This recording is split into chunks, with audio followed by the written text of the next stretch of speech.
امریکہ اور دیگر اتحادیوں کے دباؤ کو مسترد کرتے ہوئے اسرائیل نے کل رات گئے ایران کی سرزمین کے اندر جوابی کارروائی کر کے گزشتہ ہفتے کی گئی ایرانی کارروائی کا جواب دے دیا ہے، اور اسرائیلی کارروائی کے بعد اب تشویش بڑھ رہی ہے کہ ایران کی طرف سے کیا رد عمل آئے گا، جس سے خطے میں کشیدگی مزید بڑھ سکتی ہے، کیونکہ ایرانی اعلیٰ حکام مسلسل خبردار کرتے رہے ہیں کہ ایران کے مفادات کے خلاف اسرائیل کی معمولی سی بھی کارروائی کا سخت سے سخت جواب دیا جائے گا اور پہلے سے بھی زیادہ بڑی کارروائی کی جائے گی۔ حالیہ کارروائی سے چند گھنٹے پہلے بھی ایرانی وزیر خارجہ نے CNN سے بات کرتے ہوئے کہا تھا کہ اسرائیل کے کسی بھی رد عمل پر ایران کا جواب فوری اور شدید ہوگا، مگر اس وارننگ کو نظر انداز کرتے ہوئے اسرائیل نے 6 دن بعد محدود پیمانے پر ایرانی سرزمین کے اندر کارروائی کر دی، جس سے کوئی جانی نقصان تو نہیں ہوا ہے، مگر اسے اسرائیل کا ایران کے لیے پیغام قرار دیا جا رہا ہے، اور پھر صورتحال کی وجہ سے مشرقی وسطی سمیت دنیا بھر میں تشویش اور بے چینی بھی بڑھ گئی ہے۔ عالمی مارکیٹوں میں اس کے منفی اثرات دیکھے گئے، تیل کی قیمتوں میں عارضی طور پر اچانک اضافہ ہوا اور پھر قیمتیں نیچے آ گئیں۔ ایران نے کچھ دیر کے لیے کمرشل فلائٹس پر پابندی لگائی، جو بعد میں اٹھا لی گئی، اور خبریں سامنے آ رہی ہیں کہ کسی بھی ممکنہ رد عمل سے بچنے کے لیے ایران کے سمندر کے قریب بحری جہازوں کو الرٹ رہنے کی ہدایات جاری کر دی گئی ہیں۔ ایرانی شہر اصفہان پر حملے کو آج سب سے پہلے امریکی میڈیا نے رپورٹ کیا، مگر اب تک خود اسرائیل اور ایران اس حوالے سے جارحانہ موقف نہیں دے رہے ہیں۔ اسرائیل نے نہ صرف سرکاری سطح پر اس کارروائی کی ذمہ داری قبول نہیں کی، بلکہ خاموشی اختیار کی ہوئی ہے، جبکہ ایران بھی اسرائیل پر براہ راست الزام لگانے سے گریز کرتا نظر آ رہا ہے، اور ساتھ ہی میزائل حملے کی بھی تردید کی جا رہی ہے اور صرف کچھ ڈرونز مار گرانے کا دعویٰ سامنے آ رہا ہے۔ البتہ امریکی اور اسرائیلی حکام کے ذرائع اس بات کی تصدیق کر رہے ہیں کہ کل رات گئے ایران کے عسکری لحاظ سے اہم سمجھے جانے والے شہر اصفہان پر میزائل حملہ کیا گیا، جس کے پیچھے اسرائیل کا ہاتھ تھا۔ امریکی اخبار واشنگٹن پوسٹ کے مطابق ایک اسرائیلی سرکاری اہلکار نے بتایا ہے کہ 13 اپریل کو ایران کے اسرائیل پر حملے کے جواب میں اسرائیلی فوج نے ہی ایران کے اندر کارروائی کی ہے، اور اس کا مقصد ایران کو یہ پیغام دینا تھا کہ اسرائیل ایران کے اندر کارروائی کرنے کی صلاحیت رکھتا ہے۔ واشنگٹن پوسٹ کے مطابق ایک اور سرکاری اہلکار نے بتایا کہ اس کارروائی کو احتیاط کے ساتھ ناپ تول کر انجام دیا گیا۔ اس کے علاوہ امریکی میڈیا رپورٹ کر رہا ہے کہ اسرائیل نے اس کارروائی سے پہلے امریکہ کو اطلاع دے دی تھی، اور اسرائیل کا ہدف ایران کی جوہری تنصیبات تھیں۔ اس کے علاوہ امریکی میڈیا کے مطابق عراق اور شام میں بھی دھماکے رپورٹ ہوئے ہیں، جہاں ایران کے حمایت یافتہ گروپس کو نشانہ بنایا گیا ہے، مگر یہ واضح نہیں ہے کہ ان کا اصفہان میں ہونے والی کارروائی سے براہ راست تعلق ہے یا نہیں۔ اس کے علاوہ جہاں تک ایران کے اندر کارروائی کے لیے اسرائیل کی طرف سے اصفہان کو چننے کا تعلق ہے، تو اس کی بڑی وجہ اصفہان کی عسکری اہمیت اور اس کا ایران کے جوہری پروگرام کا بڑا مرکز ہونا ہے۔ BBC کے مطابق اصفہان ایران کا وسطی صوبہ ہے، جس کا نام اس کے سب سے بڑے شہر سے لیا گیا ہے، اور یہ خطہ ایران کے اہم عسکری انفراسٹرکچر کا گھر ہے، جہاں ایک بڑا ایئر بیس، ایک بڑا میزائل پروڈکشن کمپلیکس اور کئی جوہری تنصیبات موجود ہیں۔ لیکن ایرانی حکام موقف اختیار کر رہے ہیں کہ اصفہان میں جوہری اور دیگر اہم تنصیبات مکمل طور پر محفوظ ہیں، اور ان میں سے کوئی بڑا واقعہ رپورٹ نہیں ہوا، جبکہ انٹرنیشنل ایٹامک انرجی ایجنسی یعنی IAEA نے بھی تصدیق کی ہے کہ ایران کی جوہری تنصیبات محفوظ ہیں۔ اس کے علاوہ ایرانی حکام اور میڈیا واضح کر رہے ہیں کہ اصفہان میں رات گئے کچھ چیزیں اڑتی ہوئی نظر آئیں، جس پر ایران کا فضائی دفاعی نظام ایکٹیو کر دیا گیا اور مشکوک ڈرونز کو ناکارہ بنا دیا گیا، جن کی تعداد 3 تھی، اور اصفہان میں جو دھماکے سنے گئے وہ بھی ان مشکوک ڈرونز کو مار گرانے کے تھے۔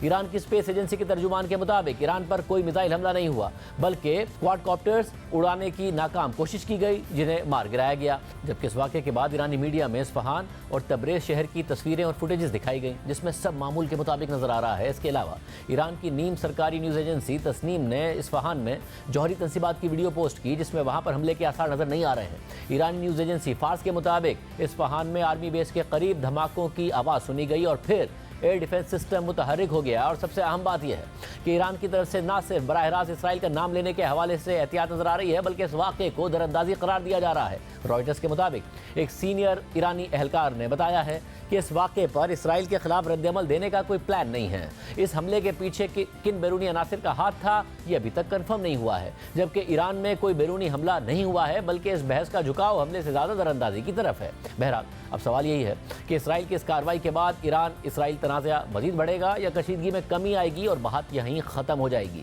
ایرانی حملے کے بعد اسرائیلی حکومت مسلسل 6 دن تک غور کرتی رہی کہ ایران کے براہ راست اور پہلی دفعہ اتنے بڑے پیمانے پر کیے گئے میزائل اور ڈرون حملوں کا جواب کیسے، کس وقت اور کس انداز میں دیا جائے، اور پھر یہ تجویز سامنے آئی تھی کہ اسرائیل ایران کو جواب دے گا، لیکن اس انداز میں کہ جنگ نہ پھیلے، اور اب اسرائیل نے ایران کے اہم شہر کو نشانہ بنایا ہے، مگر کوئی جانی نقصان نہیں کیا اور نہ ہی اس کی ذمہ داری قبول کی، جبکہ ایران بھی ایسی کوئی بات نہیں کر رہا ہے جس سے یہ تاثر جائے کہ ایران میں اسرائیل نے کوئی کارروائی کی ہے۔ اہم بات یہ ہے کہ اسرائیل پہلے بھی ایران کی سرزمین کے اندر متعدد بار ایسی کارروائیاں کر چکا ہے جن میں سائنسدانوں کا قتل کیا گیا، ڈرون اور سائبر حملے کیے گئے، اور سب کا ہدف بظاہر ایران کے جوہری پروگرام کو نشانہ بنانا تھا۔ اس حوالے سے الجزیرہ میں تفصیلی رپورٹ شائع ہوئی تھی جن میں ان واقعات کا تذکرہ کیا گیا تھا۔ رپورٹ کے مطابق سالوں سے اسرائیل کی ایران کے اندر خاص طور پر ایک ہدف پر توجہ رہی ہے جو ایران کا جوہری پروگرام ہے۔ اسرائیل نے خفیہ آپریشنز کے ذریعے کئی ایرانی سائنسدانوں کو قتل کیا ہے۔ جنوری 2010 میں تہران یونیورسٹی کے فزکس کے ایک پروفیسر مسعود علی محمدی کو ان کی موٹر سائیکل میں ریموٹ کنٹرول بم نصب کر کے قتل کر دیا گیا۔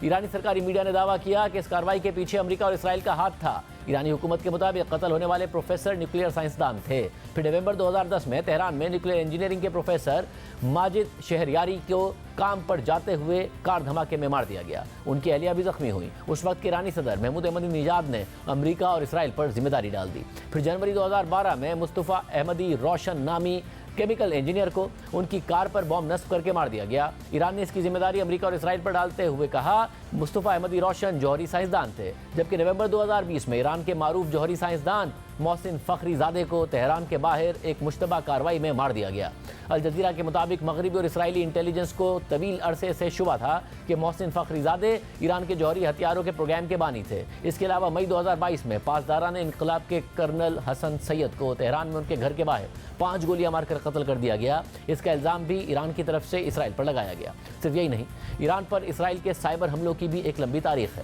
الجزیرہ کے مطابق جون 2010 میں ایران کے ایک شہر میں واقع نیوکلیئر پلانٹ کے کمپیوٹرز میں سٹکس نیٹ وائرس پایا گیا جو وہاں سے دوسری تنصیبات میں بھی پھیل گیا۔ ستمبر 2010 تک 30,000 کے قریب کمپیوٹرز اور کم از کم 14 تنصیبات اس سے متاثر ہوئیں۔ ایران کی جوہری فیسلٹی میں 9,000 سینٹریفیوجز میں سے 1,000 تباہ ہو گئے۔ تحقیقات کے بعد ایران نے سائبر حملے کی ذمہ داری امریکہ اور اسرائیل پر ڈال دی۔ پھر اپریل 2011 میں ایران کی سائبر ڈیفنس ایجنسی نے اسٹارس نامی وائرس کو دریافت کیا اور کہا کہ اس وائرس کو ایران کے نیوکلیئر پروگرام کو نقصان پہنچانے کے لیے ڈیزائن کیا گیا تھا۔ ایران نے اس کا الزام اسرائیل اور امریکہ پر ڈالا۔ پھر نومبر 2011 میں ایران نے کہا کہ اس نے ایک نیا وائرس دریافت کیا ہے جس کی بنیاد اسٹکس نیٹ وائرس ہے۔ ایکسپرٹس کے مطابق اس نئے وائرس کو اس ارادے کے ساتھ بنایا گیا تھا کہ اس کے ذریعے مستقبل میں سائبر حملوں کے لیے ڈیٹا اکٹھا کیا جا سکے۔ ایکسپرٹس کا خیال تھا کہ اس وائرس کا تعلق اسرائیل سے تھا۔ اس کے علاوہ اپریل 2012 میں ایران نے اسرائیل پر وائپر ڈامی وائرس کا الزام لگا دیا جس نے ایران کی وزارت پیٹرولیم اور نیشنل ایرانی آئل کمپنی کے کمپیوٹرز کی ہارڈ ڈرائیوز کو اریز کر دیا تھا۔ اسی طرح مئی 2012 میں ایران نے اعلان کیا کہ فلیم نامی وائرس نے سرکاری کمپیوٹر سے ڈیٹا چوری کرنے کی کوشش کی ہے، اور پھر واشنگٹن پوسٹ نے رپورٹ کیا کہ امریکہ اور اسرائیل نے اس وائرس کو انٹیلیجنس معلومات اکٹھا کرنے کے لیے استعمال کیا تھا۔ پھر اکتوبر 2018 میں ایرانی حکومت نے کہا کہ اس نے اسٹکس نیٹ وائرس کی نئی جنریشن کے حملے کو بلاک کر دیا ہے، اور ساتھ ہی ایران نے اس کا الزام اسرائیل پر ڈال دیا۔ صرف یہی نہیں، اکتوبر 2021 میں ایک سائبر حملے نے ایران کے اس سسٹم کو نشانہ بنایا جو حکومتی کارڈز کے ذریعے ایرانی شہریوں کو سبسڈی پر فیول خریدنے کے لیے استعمال کیا جا رہا تھا۔ اس سائبر حملے نے ایران میں تمام 4,300 پیٹرول اسٹیشنز کو متاثر کیا۔ ایران نے اس کا الزام امریکہ اور اسرائیل پر ڈال دیا۔ اس کے علاوہ مئی 2020 میں ایک سائبر حملے نے ان کمپیوٹرز کو متاثر کیا جو ایران کے جنوبی ساحل میں شاہد رجائی پورٹ میں میری ٹائم ٹریفک کو کنٹرول کرتے ہیں۔ اس وائرس سے سمندری ٹریفک متاثر ہوئی۔ واشنگٹن پوسٹ نے امریکی حکام کے حوالے سے کہا کہ اس حملے کے پیچھے اسرائیل کا ہاتھ تھا، مگر خود اسرائیل نے اس کی ذمہ داری قبول نہیں کی۔ اب عام بات یہ بھی ہے کہ ایسے خفیہ آپریشنز اور سائبر حملوں کے علاوہ اسرائیل